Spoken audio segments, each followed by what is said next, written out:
என்னங்க இது பாலியல் சீண்டல் பண்ணுற அளவுக்கு அங்கே என்ன நடந்தது?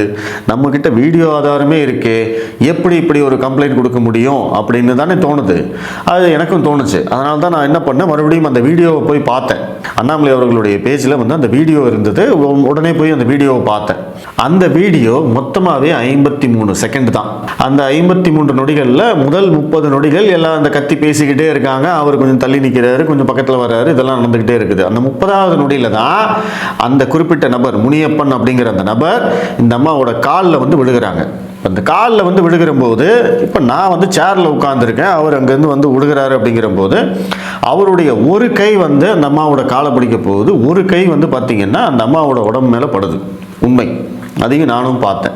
அவர் ஒரு ஆக்வர்டான பொசிஷன், அந்த பொசிஷனே தப்பு. இந்த 1-2 கையும் வந்து நம்ம கீழே குனிஞ்சு காலில் தொட்டிருக்கலாம். ஆனால் அவர் கொஞ்சம் பருமனான உடல் கொண்டவர். அந்த அளவுக்கு குண்டா இருக்கிறவங்களால உடனடியாக குனிஞ்சு எதுவும் பண்ண முடியாது. அதனால அவர் சப்போர்ட்டுக்கு அவர் மேபி சேரை பிடிக்கிறதுக்கு பதிலாக வந்து அந்த அம்மாவை பிடிச்சிட்டாரா, இல்லை அந்த அம்மா மேலே கைப்பற்றுச்சா அப்படிங்கிறது தெரியல. ஆனால் அந்த கைப்பட்டது உண்மை. இந்த 30வது நொடியிலிருந்து ஒரு 42வது நொடியில் பார்த்தீங்க அப்படின்னா அந்த அம்மா எந்திரிச்சிடுறாங்க.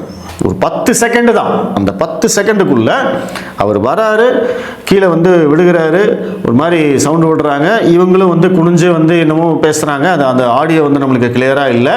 இவருடைய கை வந்து அந்த அம்மா மேலே இருக்குது.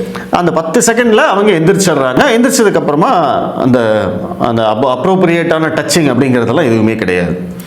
இதைத்தான் நான் வந்து பார்த்தேன். கிட்டத்தட்ட 53வது நொடியில் அந்த வீடியோவே முடிஞ்சிருது அப்படின்னு வச்சுக்கோங்களேன்.